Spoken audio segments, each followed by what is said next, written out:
Imagine a world that had just come out of a devastating conflict, World War I. Instead of learning peace, the wounds were still open. In that tense atmosphere, extreme ideas began to grow, and ambitious leaders emerged, most notably Adolf Hitler, who promised to restore Germany's glory at any cost. In 1939, Hitler decided to act. He invaded Poland, and that single move was like a spark that ignited a massive fire. Britain and France quickly declared war, and thus began World War II. It wasn't an ordinary war. It was as if the entire world split into two sides. One seeking expansion and control, the Axis, and the other fighting to stop them, the Allies.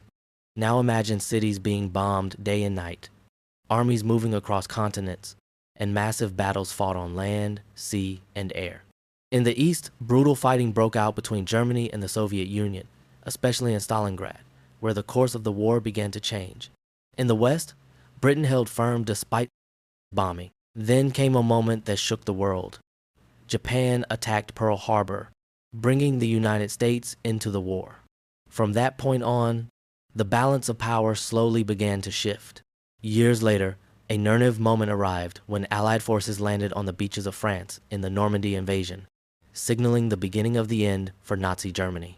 But the end was no less harsh. In 1945, a weapon the world had never seen before was used, the atomic bomb. It was dropped in Hiroshima and Nagasaki, leading to Japan's surrender and bringing the war to a close. When the guns finally fell silent, the world was completely changed. Millions were dead, cities were destroyed, and new global powers had emerged. Out of the ashes, United Nations was established in an effort to prevent such a tragedy from happening again. That was World War II.